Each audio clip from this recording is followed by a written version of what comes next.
घंटे बंधे हुए थे, वो घंटे लगाए इसलिए थे क्योंकि दूसरे की आवाज मेरे कानों में ना पहुंचे, दूसरे देवताओं का नाम मेरे कानों में ना पहुंचे। घंटे लगाने का कारण ही यही था। और जब घंटा कर्ण के कानों में जो घंटे बजे तो भगवान ने कहा जाओ जरा बैकुंठ जाओ।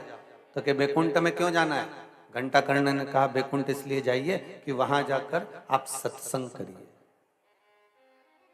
वहां जाकर आप भगवान का सत्संग ग्रहण करिए, वहां जाकर आप हरि चर्चा ग्रहण करिए। जाओ तुम चले जाओ। घंटा कर्ण ने कहा मैं चले तो जाऊंगा, मना नहीं है, पर बात इतनी सी है कि मैं अगर सुनूंगा तो केवल आपका ही सत्संग सुनूंगा, आपकी ही चर्चा सुनूंगा, आपका ही नाम सुनूंगा, इसके सिवाय कुछ नहीं सुनूंगा। इसके सिवाय मैं कुछ सुनने वाला नहीं।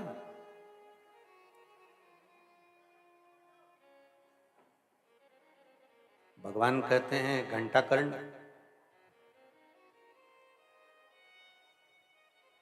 अब जहां जा रहे हो उसके अनुसार तुम्हें सत्संग तो श्रवण करना ही पड़ेगा ना।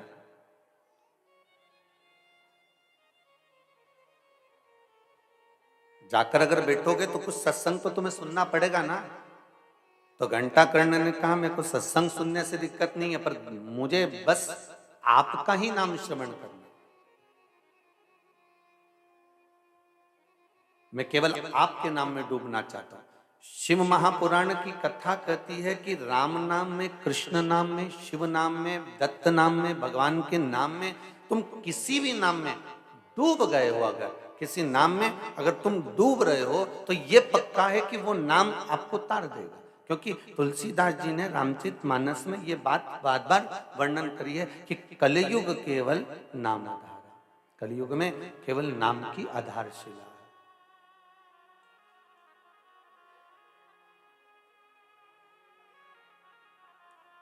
और कलयुग में अगर नाम की आधारशिला को लेकर चलोगे तो महाराज जीवन का एक सुख अपने आप कलिकाल में कुछ कर रहे हो, यज्ञ कर रहे हो कि अनुष्ठान कर रहे हो कि दान कर रहे हो कि पुण्य कर रहे हो कि क्या कर रहे हो, उससे नहीं। कलयुग में केवल अगर कुछ आधार बनाकर चलना है अपने को तो वो भगवान का नाम है। आप राम जपो, कृष्ण जपो, शिव जपो, तुम्हारी मर्जी पड़े, उसका स्मरण करो, पर नाम आधार बनाकर करिए।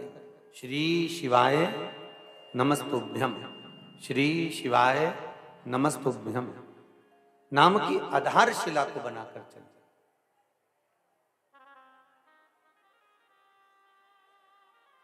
और यदि आपने नाम की आधारशिला को बना लिया तो जीवन वैसे ही सार्थक हो जाए। महाराज अभी कथा में वर्णन किया था, राम जी को दुख आया तो शिव के पास, भगवान कृष्ण के जीवन काल में जहां जहां पर भगवान कृष्ण को लगा कि हम यहाँ तकलीफ है, यहाँ परेशानी है, यहाँ कष्ट है, तब भगवान कृष्ण ने भी अगर जाप करा तो शिव का स्मरण करा, भगवान शंकर की भक्ति को धारण करा, शिव स्मरण को धारण करा।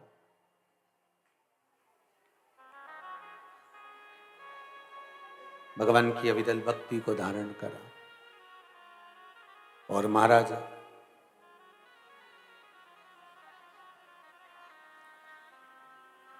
मेरे राम मेरे कृष्ण केवल स्वयं के लिए पूजन नहीं कर रहे हैं, मेरे राम और कृष्ण ये आपको बता रहे हैं कि भगवान में भेद ना कर कर आप अगर शंकर की शरण में जा रहे हो तो उसका सुख आपको मिलेगा जरूर,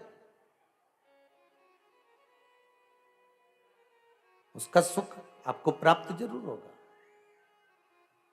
अगर आप शिव की शरण जा रहे हो तो वो निष्फल नहीं हो सकता, उसका फल आपके जीवन में अवश्य प्राप्त हो।